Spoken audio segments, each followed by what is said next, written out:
Hi, everybody. Today is Monday, April 28th, 2025, and our friend Larry Johnson is back with us. Welcome back, Larry. I'm glad to be here. We survived another weekend without World War III. Exactly. Woohoo! Yeah, exactly. Larry, how did you find the meeting between Zelensky and Donald Trump? And it seems Emmanuel Macron wanted to be part of that talk between the two, but he couldn't do it. How did you find it overall? Short, like Zelensky, a short meeting. Lasted 15 minutes. Um, the I can't imagine there was anything that Volodymyr Zelensky had to say to Trump that Trump hadn't heard already. I do think that that's you know um, that Trump gave Zelensky excuse me, the sneeze coming on, that Trump gave Zelensky sort of the take it or leave it offer. Um, the games that are just being played here by Trump, it's not going to change the situation. There will not be a permanent ceasefire. Let's be clear about that, as the West envisions. Not going to happen. The Russians, not just Putin, but Sergei Lavrov, Sergei Rybkov, the deputy foreign minister, Peskov, the press spokesman, Maria Zakharova, the press spokeswoman for the foreign ministry, that they all keep saying the same thing. And people in the West, in particular in DC, they're just not listening. So, in fact, just today, you're in Brazil, right? Yeah. Why didn't you bring this up? So Lavrov was interviewed by the newspaper O Globo, and here's what he said. Here's Russia's demands. Ukraine must lift its legislative ban on negotiations with Russia. Ukraine cannot become a NATO member and must maintain neutral, non-aligned status. Russia seeks to overcome the consequences of the neo-Nazi regime in Kiev, including efforts to legislate and physically destroy everything Russian: language, media, culture, traditions, and canonical orthodoxy. Russia demands international recognition of its ownership of Crimea, Sevastopol, the Donetsk, Luhansk, Kherson, and Zaporizhia regions. Lavrov stated that all Kiev's obligations must be legally secured, have enforcement mechanisms, and be permanent. He also mentioned that the agenda includes tasks related to the demilitarization and denazification of Ukraine, lifting sanctions, addressing lawsuits and arrest warrants, and returning Russian assets that are currently frozen in the West. Okay? Russia's position hasn't changed. They've been very clear. These are our demands. We're winning on the battlefield. We'll happily stop the winning on the battlefield if you provide what we've asked for. Otherwise, we're going to continue.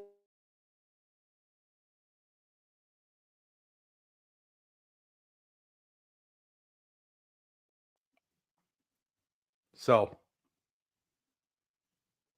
you temporarily froze there. Yeah, I don't know what has happened. It seems something related to the internet connection. Larry, but when it comes to the United States and the way even the Republican Party is seeing the conflict, it doesn't seem that they do understand what's going on. Here is what John Kennedy said, Republican senator.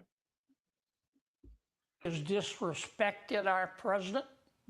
I don't think it's going to get any better until we make it clear to Mr. Putin that we are willing to turn him and his country into fish food. It seems that can we start off the week giving the dumbass award of the year?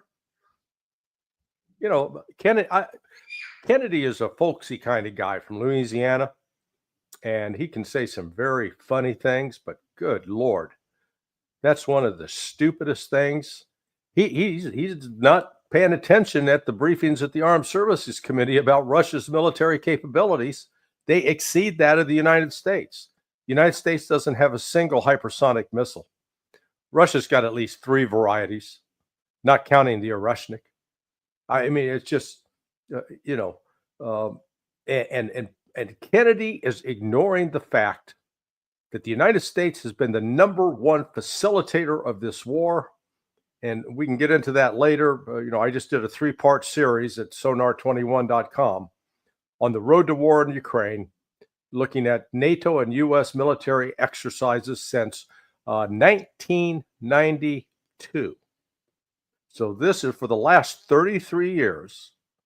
The United States, the West, has been involved with conducting these military exercises, and it came into full relief in the decade starting in 2011, when at the outset of that decade, Ukraine had an army the size of around 200,000 with 129,000 reserves.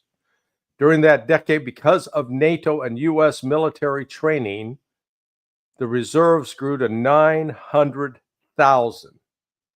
The army was still about 250,000, but all of a sudden it went from a total force of 300,000, 320,000 to 1.1 million.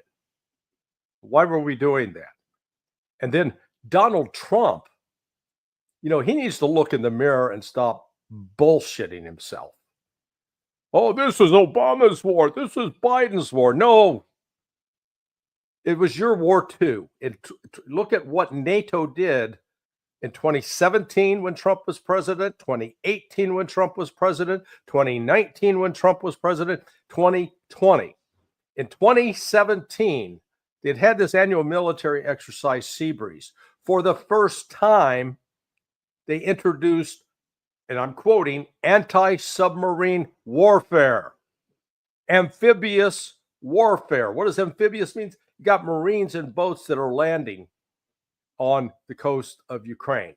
And that, in fact, I posted a video of that exact exercise taking place. In 2020, while Donald Trump is president, for the first time, B-52 bombers that would be used to deliver nuclear weapons on Moscow, on St. Petersburg, flew along the coast of Crimea, for God's sake. And then Trump, well, I provided javelins. He is as complicit in this as Biden and Obama, and he really just needs to shut the hell up, either negotiate a peace, but don't pretend that you're some neutral observer or mediator in there, or some great peacemaker. Nonsense. Look at you. You got me all mad this early in the week. It's all your fault. Larry, you've mentioned in these 3 parts of the article that you've written on your website, and the second part was about the history of NATO and the United States military exercises with Ukraine. And let me share it for the audience seeing the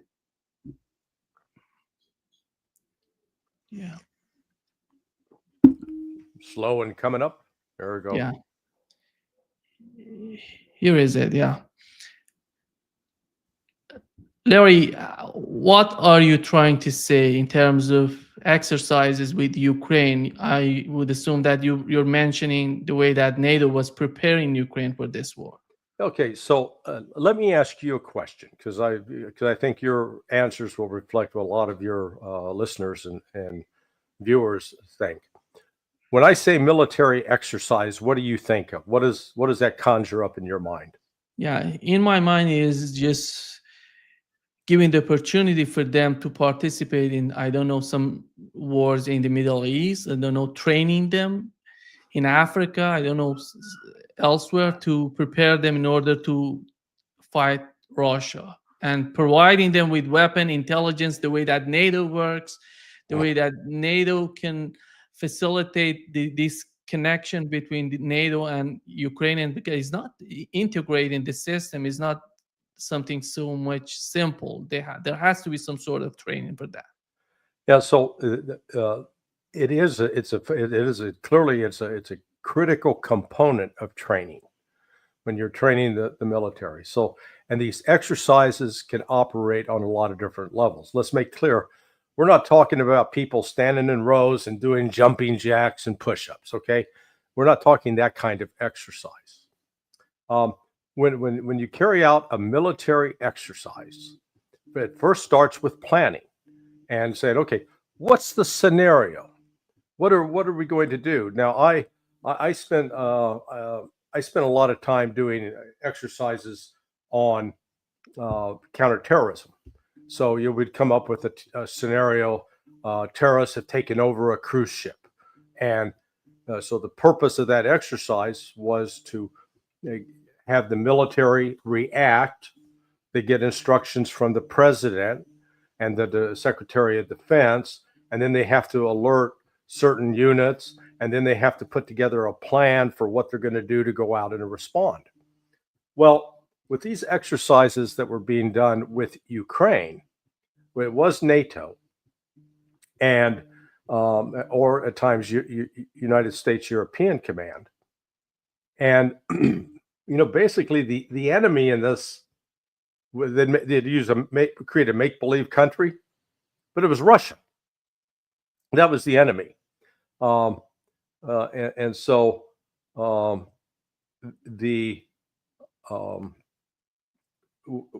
you start off with the scenario that's set in advance, and then once the exercise starts, you got a variety of ones. You have what they call a CPX, a communications exercise, where you just establish that how the United States would talk to NATO headquarters and how NATO or the United States would talk to Ukrainian headquarters, and they literally test to make sure that they can communicate.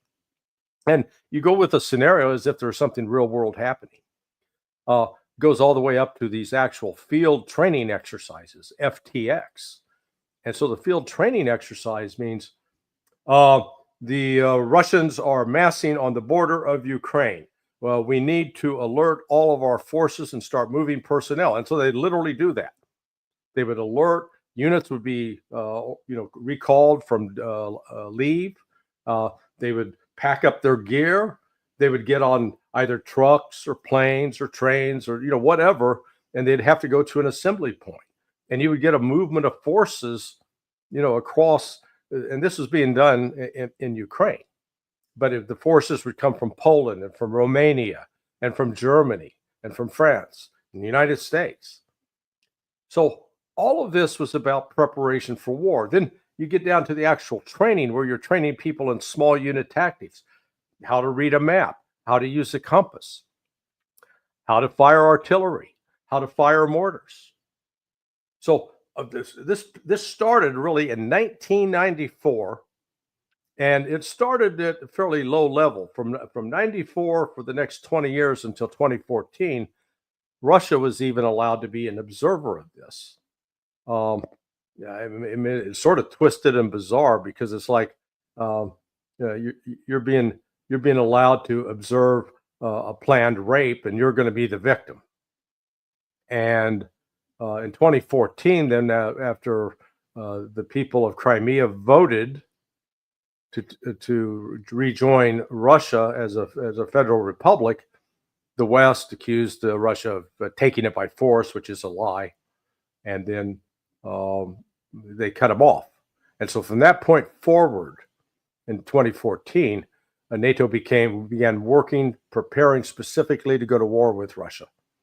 And as we learned later, there were policy papers done in the Pentagon recommending a provocation of a war with Russia in order to defeat them, because the West was really believing that in creating this 1.1 million man army in Ukraine, they would have the wherewithal to take out Russia. Now, you can come in with a lot of criticism of Russia, like, what the hell were you guys thinking? You're sitting back watching this. And maybe what they were doing was that they would recognize, okay, we got to start building up our forces. We can no longer sit back and trust the West, which is precisely, I think, what they did. We still don't have enough good information about the massing of Ukrainian/NATO forces in Ukraine in the early weeks of February prior to when Russia launched its special military operation. But there were some indications that Ukraine was going to launch a preemptive strike into the Donbass to try to bring in, for once and all, an end to this and then put Russia on its heels. So it's important to look at these military exercises to recognize it wasn't just the troops being trained to do specific tasks. It was training also the command structures to communicate with each other, and then in that communication to take follow-up actions, whether it involved moving troops or carrying out a particular attack. At the same time, NATO started building up infrastructure inside Ukraine, specifically in Yavoriv, that military base, which is near the Polish border in western Ukraine.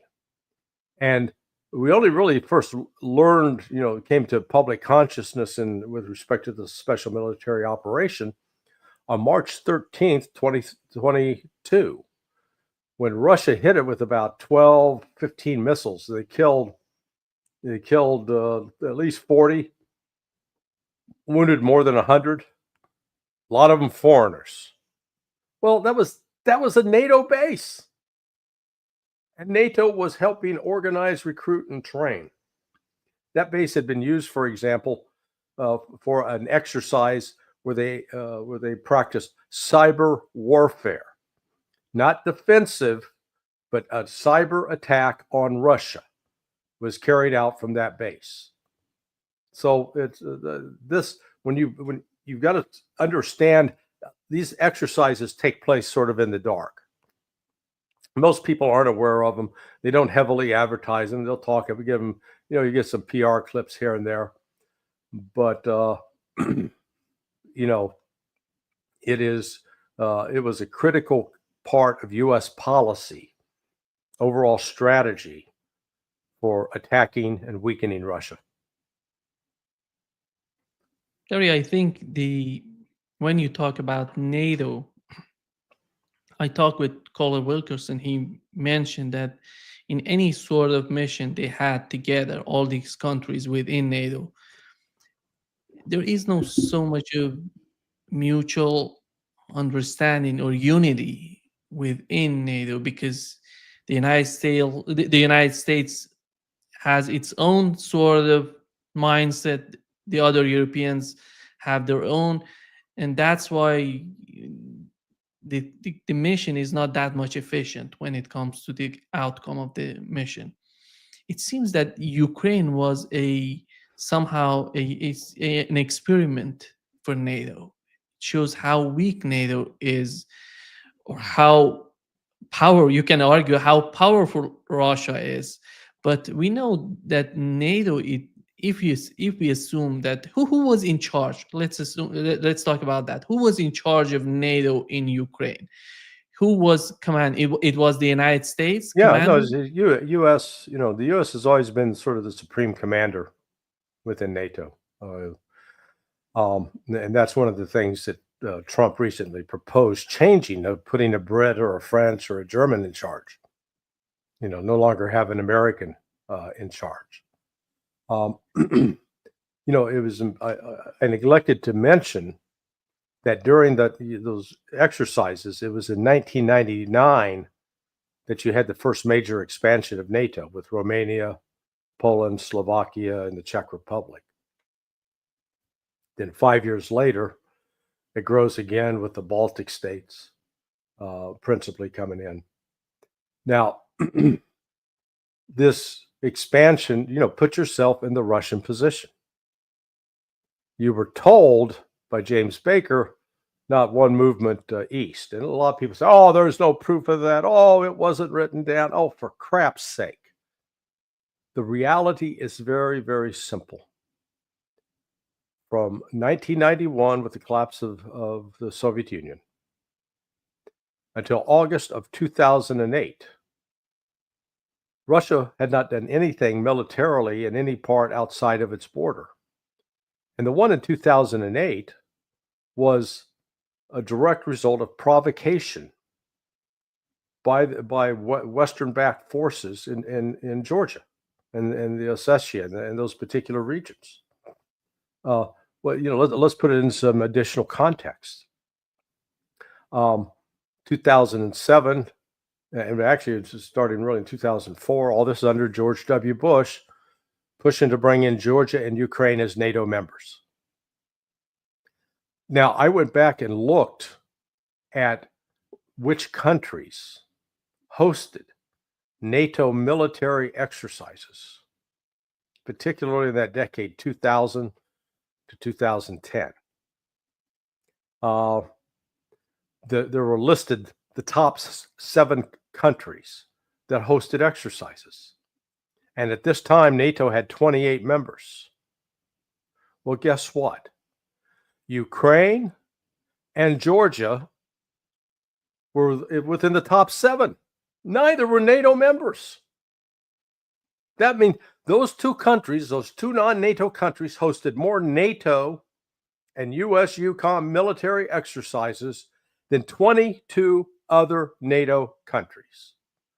That should tell you everything you need to know right there. This was a planned, organized effort by the West.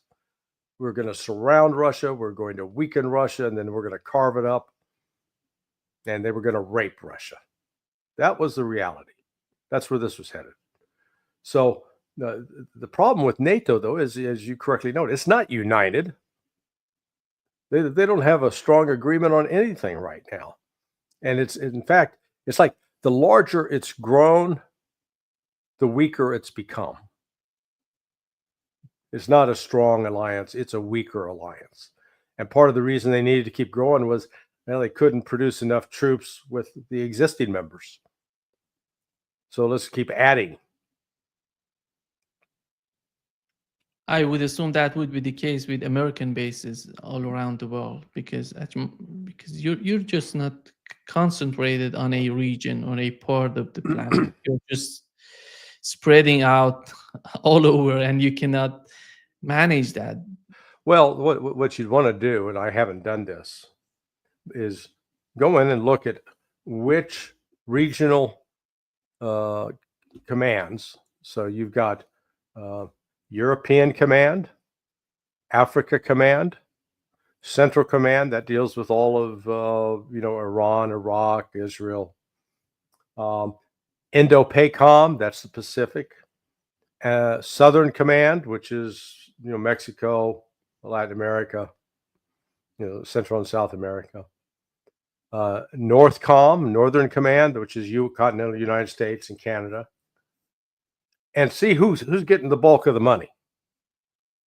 I'll be willing to bet that the bulk of the money there are three major contenders: Indo-PACOM, China, Central Command, Iran, Israel, and then European Command. And it looks like over the last 3 years, European Command has gotten the lion's share. I have to check into that. That's an interesting question, and I don't have an answer for it. Larry, do you think that right now, with what has happened, with what Donald Trump and Zelensky, Donald Trump said that Zelensky, in his last meeting with Zelensky in Italy, he's asking for more weapons and intelligence, of course. Yeah. Do they really believe, like John Kennedy, he was talking about that, put pressure on Russia, doing this, doing that to Russia? But it's not just about Russia. It's Ukraine. It's about European Union, European countries who have a decision to make. And do these people really think of it, or just thinking of putting pressure on Russia that will solve everything, which was the policy, by the way, the policy of the Biden administration? Yeah, I don't think Trump has a clear strategy yet. And again, he keeps indulging his self-delusion that he didn't have nothing, he didn't know. I know nothing about birthing no baby. I don't know anything about this war. These guys just started fighting. I just showed up and I'm trying to stop it. Nonsense. He was as much an instigator of this war as Joe Biden or Barack Obama. And, he needs to own it. Again, it was under his presidency that the NATO exercises really took a darker, more menacing turn. Before they could pretend, oh, yeah, we're just doing hostage rescue and anti-piracy and maritime security. No, it was under Trump that it became anti-submarine warfare, amphibious warfare, B-52s flying along the coast. What was that? And he admits, yeah, I sent javelins. Complaining about Obama just sent blankets. I sent javelins. Yeah. So they were either going to keep warm in winter, or now you're going to have them give them what they can blow tanks up with. So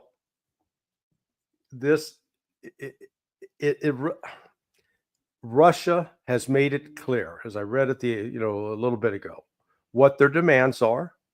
They have not wavered from those demands since June of 2023 or June 2024. That is their demands. They're going to stick with their demands, and they're going to accomplish those demands either militarily or diplomatically. But they're not making concessions. Let's be clear. They don't need to surrender. They're not losing on the battlefield. Do they really need Zelensky to recognize Crimea? What do you mean? Because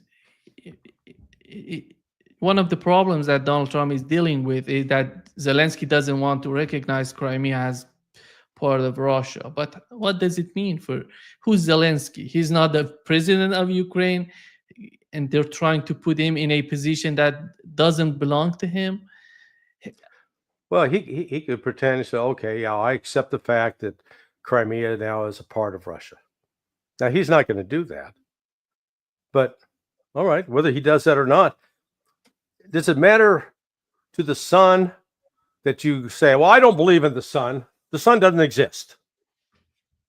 Okay, you're entitled to your opinion, but it doesn't change the objective fact that the sun rises in the east, sets in the west.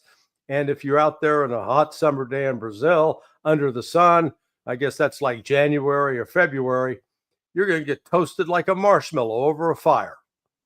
Okay? So your belief, divorced from reality, is it?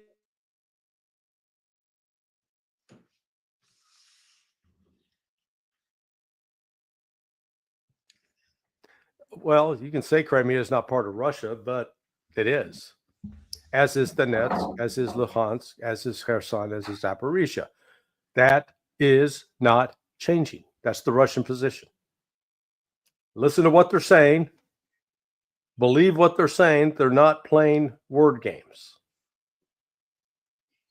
Larry, do you think that Emmanuel Macron, together with his European friends, are they modifying their policy in Ukraine, or they're still the same mindset as it was? They're still doubling down. They're still maintaining this hostile posture. Again, what are they going to do about it? They don't have the military strength. They don't have the troops. Reportedly, like now in the UK, over the course of the last, since Starmer's been in office, 15,000 soldiers have voluntarily got out. We're not serving under that clown. We're done. They don't have the military strength. They don't have the industrial base. It's one thing to line the armies up and have them start fighting, but then you got to have the logistics. When they fire ammunition of whatever caliber, that's got to be replaced. Most people, they see these Hollywood movies where people like have, John Wick, unlimited supplies. Give it, when you consider the amount, like in a John Wick movie, of how much ammunition he fires, a box of ammo with that many rounds in it weighs about 40 pounds. Well, with 40 pounds, you're not moving as fast. It's heavy. That's like carrying your 5-year-old around. That's why you say, thank God I can finally walk, Walk, I'm not carrying you anymore. So, to be able to run that ammunition in, you got to be able to transport. And so the whole logistics becomes very, very complicated. And that's especially where Europe is lacking. They don't have a good logistics capability to supply troops at the front. So they could maybe get in and start a fight for a week, and within 2 weeks they'd be out of ammunition, out of food, out of medical supplies, and the troops would be surrendering en masse.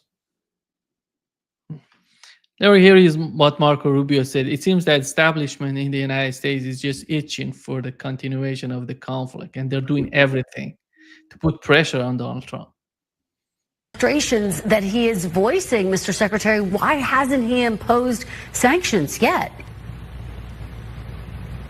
Well, because I think we're still hoping to see that this effort works out in diplomacy and that we can bring these two sides closer together. I mean, the minute you start doing that kind of stuff, you're walking away from it. You've now doomed yourself to another 2 years of war, and we don't want to see it happen. I think what's important and really weighs is there is no other country. There is no other institution or organization on the earth that can bring these two sides together. No one else is talking to both sides but us. And no one else in the world can make something like this happen but the president. This is a very significant responsibility and a really important opportunity. And we want to make sure that we work it all the way through, that we don't walk away from something that can actually work or that can actually lead to peace.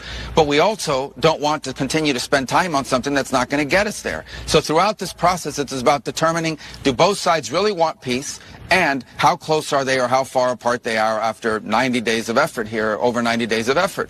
That's what we're trying to determine this week. There are reasons to be optimistic, and there are also reasons to be concerned. It's complicated. If this was an easy war to end, it would have been ended by someone else a long time ago. But right now, the only one who can bring these two sides together to end this war is our president, President Trump, and we're doing everything we can to see if we can get that done here over the next few days. Larry, the problem is that they're trying to put a timetable out there, which it doesn't seem to work with Russia.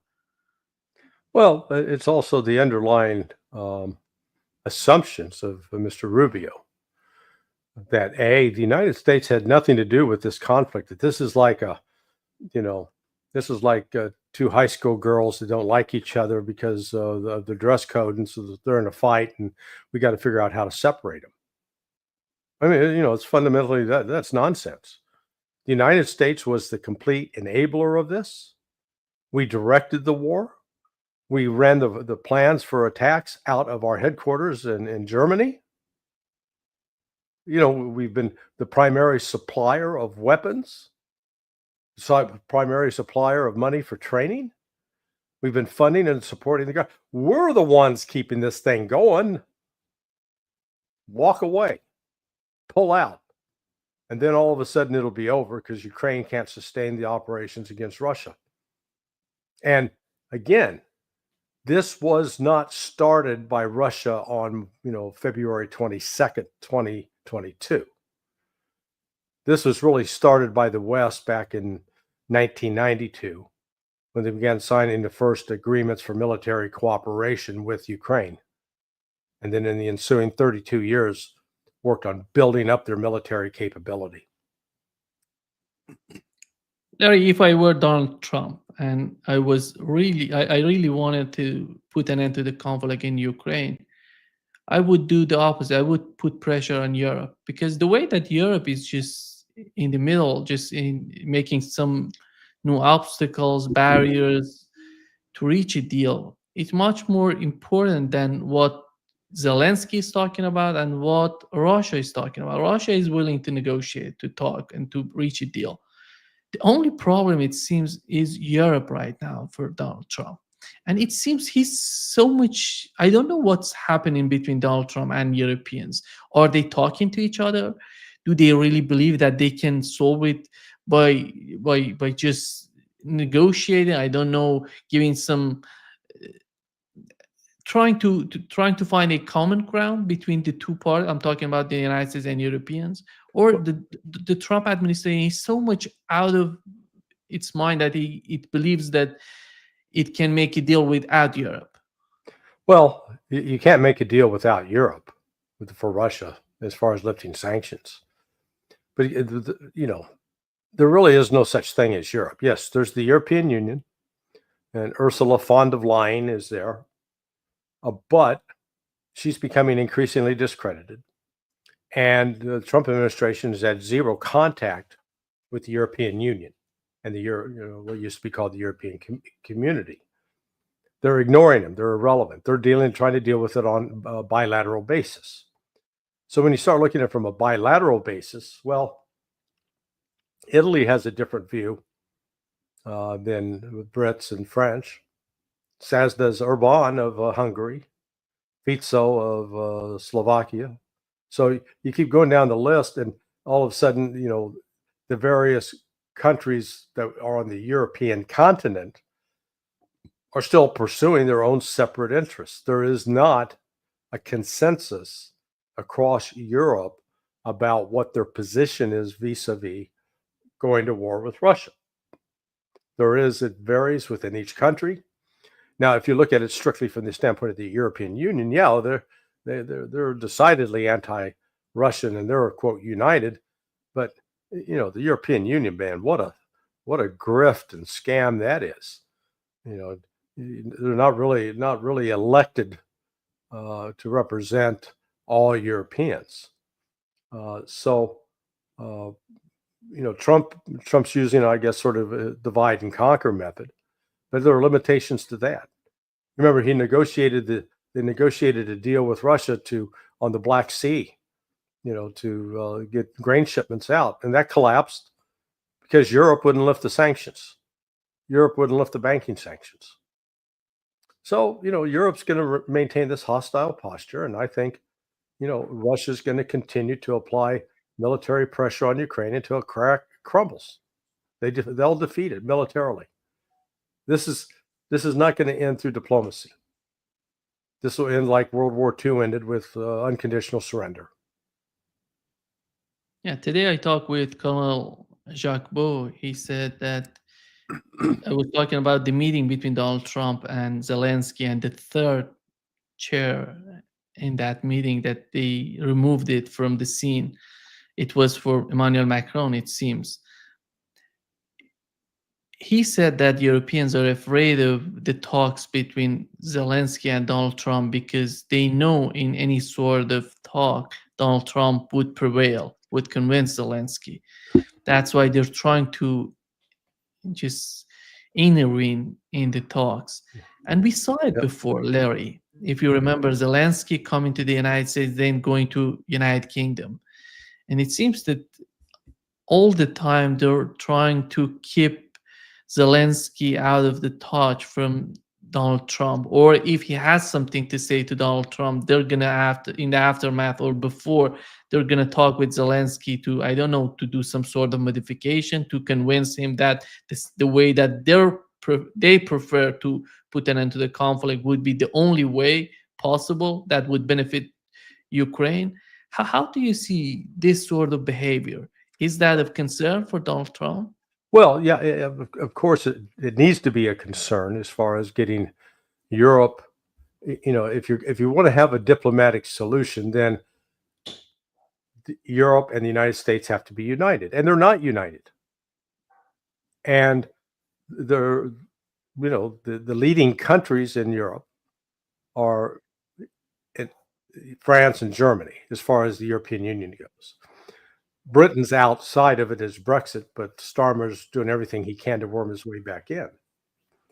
Those three want to stay on a hostile footing with Russia. They want to continue the war in Ukraine. But, they'll sit around and, they do a lot of tough talk. Yeah, man, we're going to get our troops together and we're going to go kick some Russian ass, man. He'll find out. And then when it comes time, hey, got your troops ready? Oh, well, geez, they're on vacation. They're taking remedial first aid. Sorry, we can't do anything right now. Yeah, they're big talk. But when it comes to action, no. Now, the Brits are the most dangerous because with their military, with their intelligence activities, they continue to subvert and help and assist the Ukrainian intelligence in carrying out terrorist attacks and other things like that. They're hamstrung because really all of Europe is basically, they're dependent upon U.S. intelligence collection.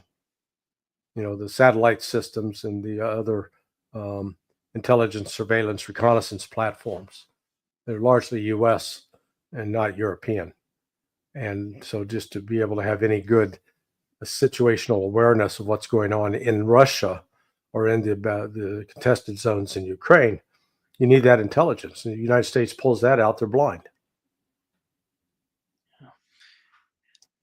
Larry, the new administration, the Trump administration in the United States, not only changed its attitude toward Russia, but also influenced the mainstream media to talk with Russian officials. We had Sergei Lavrov in his interview with CBS, and how that could help to bring some sort of understanding on the part of the United States, between the United States and Russia. Well, it breaks through the propaganda wall that portrays Russia as these evil, inarticulate, vodka drinking, stupid, not very smart. So what was, especially remarkable, here's Lavrov, who went 45 minutes in English, not his native language, with Margaret Brennan of CBS Face the Nation. Can you name me a single American politician or senior government official that could go and sit down in front of a Russian television interviewer and do a Russian presentation for 45 minutes? Doesn't exist. Does not exist. And what anybody that takes time to watch that interview. Nothing to be proud of, by the way. Well, right. But, if you watch the interview, you see that Lavrov is eloquent, intelligent, able to deal very effectively with these gotcha questions. He was more effective in shutting Margaret Brennan down than I think Donald Trump was when he was interviewed by Margaret Brennan. And so what it does is it now allows the Russian position to be heard for those that will tune in to watch. So because up to this point, that hadn't happened for over 8 years, if not longer. I mean, that was what was so important about Tucker Carlson's, internet interviews, first with Putin and then with Lavrov. But, the fact of the matter is none of the major television and cable news networks ever interviewed any kind of Russian official. Hell, they won't interview people like me or, Ray McGovern or Larry Wilkerson or John Mearsheimer or Doug McGregor. We go down the list, Jeffrey Sachs. They won't allow any other alternative voices to come on and say, hey, listen, what you're being told is not correct. And the U.S. policy on towards Russia and the war in Ukraine is misguided and needs to be corrected. So I took that as a positive sign that at least CBS is now saying, okay, we can maybe read the writing on the wall. Let's get Lavrov in here and talk to him. And I thought he did an incredible job. Here is a part of that interview, Larry. The Russian government have proposed that the U.S. and Russia could work together in the Arctic. Are there specific areas of discussion for cooperating right now? You always want me to disclose things. Well, this was a public statement. Things which might be discussed by respective officials of Russia and the United States, by those who are responsible for trade, economic cooperation, investments, and so on and so forth. How do you expect a participant of negotiations which are still to reach some kind of specific understanding to disclose details in public? It is not serious. I'm asking what you think the potential is. I read President Trump's book, The Art to Make a Deal, and he doesn't advise to disclose information before it's time. That was a torture. Yeah. Let's say there's no. That's exactly how Sergey was when I met with him with, a little more than a month and a half ago. He's doesn't put on any airs. He's not like that politician like that John Kennedy you showed earlier. Is talking out his ass. This is a serious man who understands that there's a right way and a wrong way to conduct diplomacy. He's not a kiss and tell kind of guy, and he's serious about.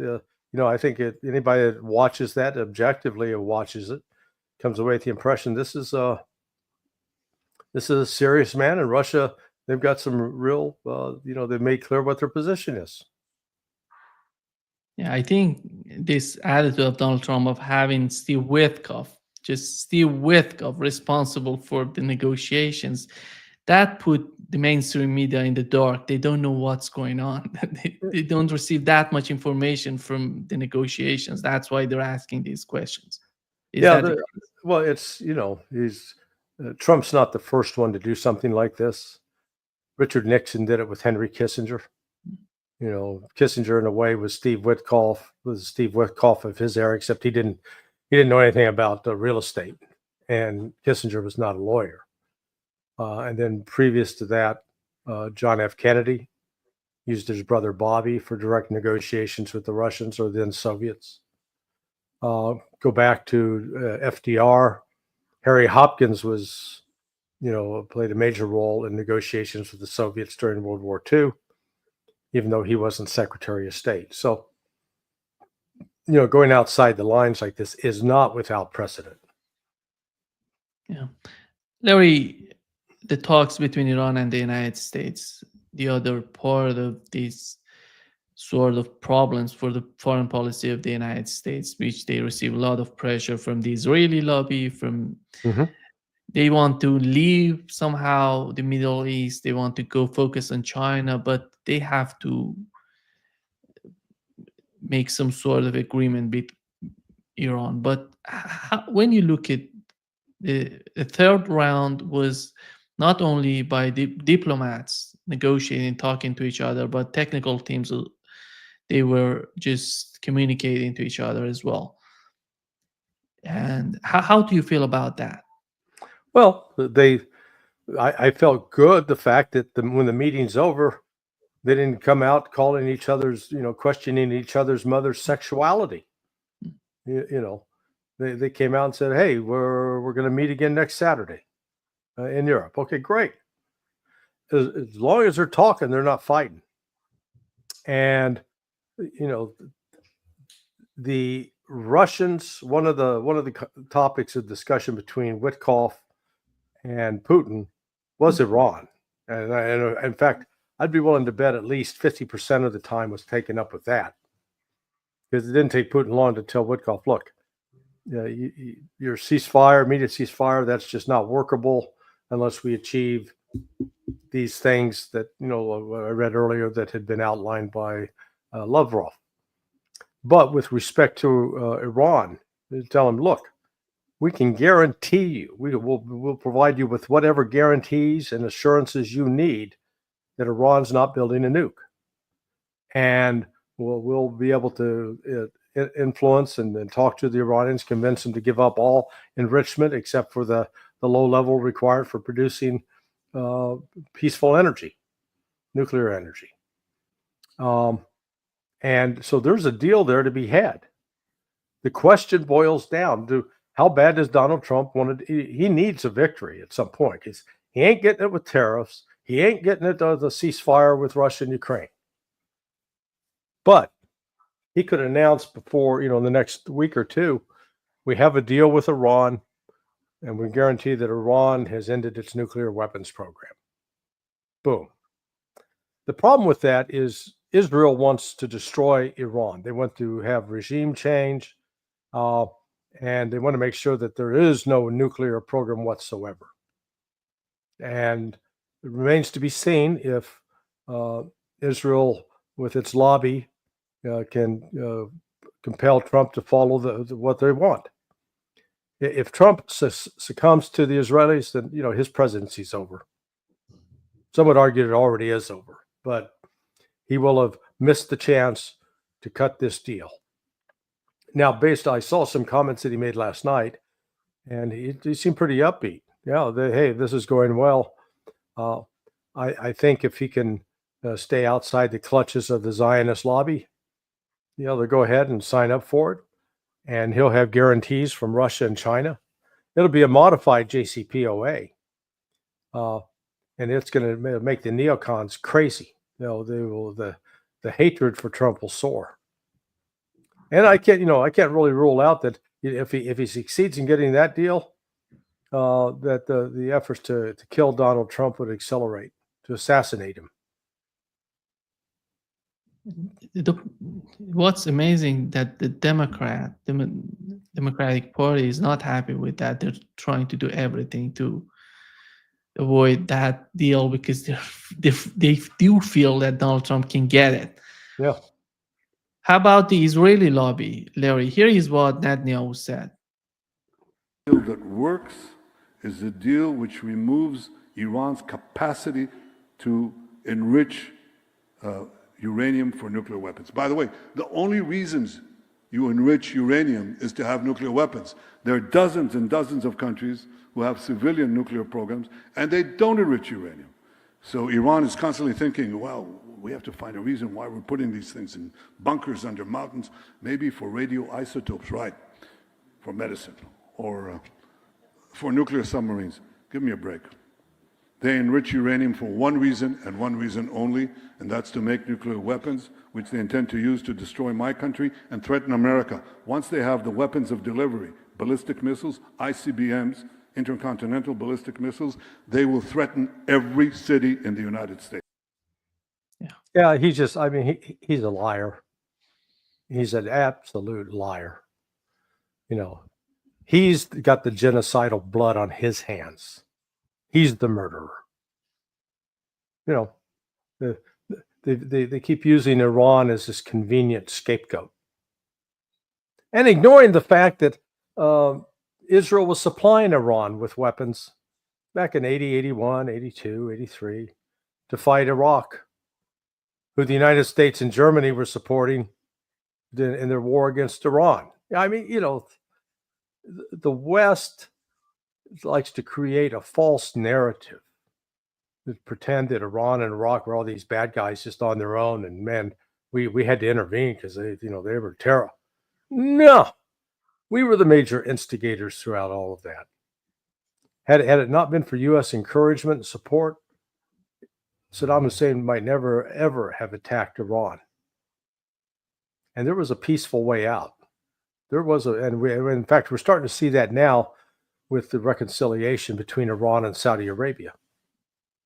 Because for years, Western policy has been predicated upon trying to provoke a war between those two, or to use the Saudis as a lever against Iran. We got to isolate Iran. And remember, it was the entire premise of, the U.S. wanted to, we attacked, it still doesn't make sense. We attacked Iraq in 2003, took out the Sunni minority leadership, the Ba'ath Party, and replaced them with a bunch of Shia believers. Shia. But the Shia Alistair Kirk calls it Shia, and the Shia. But they were aligned with Iran, and all of a sudden, oh my God, Iran's strength is growing. We did that. So I guess, United States is, a proverbial bull in the china shop, man. We keep breaking and destroying things and blaming everybody else for what we did. We take no responsibility. And is there anybody in the United States asking that, why does Iran need to bomb the United States? Yeah. What is the problem? Yeah. Iran just wants to be left alone. Again, Iran doesn't have military bases all over the world. The United States does. And Iran has not been carrying out terrorist attacks inside the United States over the last 10 years, unlike the United States, where we we're funding the MEK, Mujahideen al-Khalq, who's carrying out attacks on civilian targets inside Iran. But because we do it, it's not terrorism.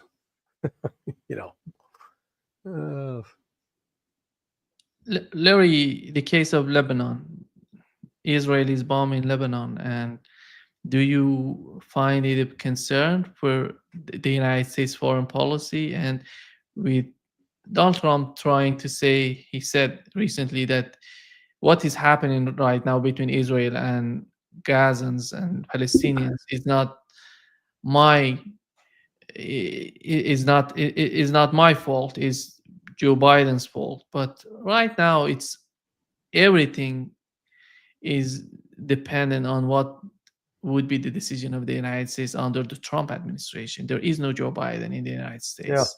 Yeah. No, I mean, it's Trump's the one sending the bombs now to Israel and continue to provide the financial support. The internal divisions in Israel are sharpening with each passing day, and legitimate concerns being expressed about a possible civil war. And this effort of Netanyahu to fire the head of Shin Bet, accusing him of illegal conduct, where it's the Shin Bet head that's accusing some of Netanyahu's supporters or critical security team from accepting money from Qataris. They were getting bribed. Part of this was in the process of negotiating with Hamas for the release of hostages. So, the Netanyahu's crew, they're making some money off the deal. That's the allegation. This is what has happened in Gaza over the last 2 weeks now, is the fighting has resumed. And Israel's now taking casualties again. The Hamas fighters are killing Israelis and wounding Israelis. And there's already a lot of disgruntlement within Israeli military ranks. A lot of reservists aren't showing up. This is just going to exacerbate that. So no, it's an ugly picture. And then you top it off with the United States failed to stop the Houthis. So we're 2 weeks away from now 2 months of Trump's effort to bring the Houthis to heel, and the Houthis keep shooting down Predator drones. How, if you've mentioned that in 2 weeks, Donald Trump may announce that he has reached a deal with Iran. If that would be the case, do you think that greater Middle East, a greater picture of Middle East would be part of the negotiations? Is Donald Trump willing to negotiate on that, or maybe putting some sort of pressure on Israel to bring an end to the conflict in Gaza? I don't think that's so much going to come at Trump's initiative, as opposed to it may come at the initiative of Saudi Arabia. Remember, it was last week, the Saudis, Mohammed bin Salman's brother, who I guess is the defense minister, made a trip to Tehran, meeting both with Pezeshkian and Arakchi, as well as with the Ayatollah himself, and the pledges of mutual support and cooperation. So the traditional, what the West sort of promoted over the last 50 years, this animosity between Shia and Sunni, between Iran, the Saudis, and then the Turks. The Turks are another, they're the third leg in this triangle that, once they can all come together to a consensus about the path forward and come with a united front against Israel to demand that the Palestinian state is established, that could happen. The United States is going to fight like hell to prevent that. And, you can't rule out that the United States will be engaged through intelligence activities, very provocative actions designed to sow chaos and war. That terrorist attack that took place in India, supposedly members of Lashkar-e-Taiba.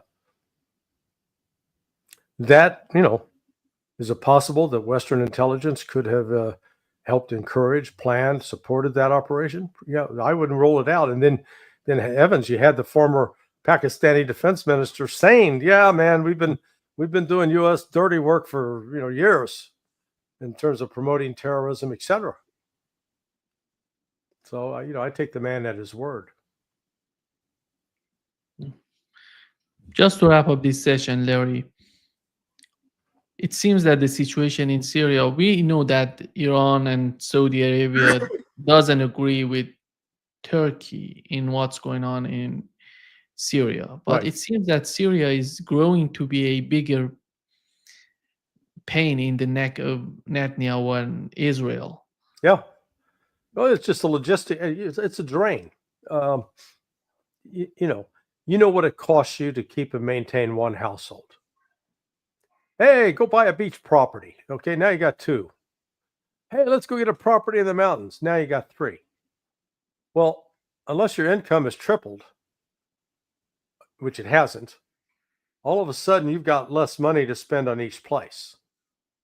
And that's exactly the situation Israel's in.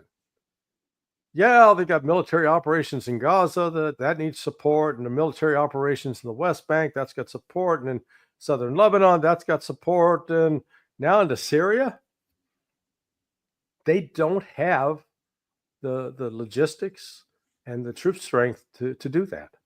And they can do it for a short period, but sustain it, it's a drain. So yeah, obviously that's gonna be a huge problem for them going forward. Yeah. Thank you so much, Larry. Great pleasure as always. Hopefully we started your week right. Yeah. Well, we'll see you at the end of the week. Yeah, exactly. All right, my friend. Thank you. Together with Colonel Wilkerson, Larry. Oh, it'll be the Larry. So you got to come up, think ahead now. You got to figure out when you say, "Now, Larry, what do you think?" And we both look at each other going, "Okay, which one?" You make him Colonel. Yeah, I would do that. Or just call me the Shirt. Hey, Shirt. All right. See you. Bye-bye, Larry. Okay, bye. Take care.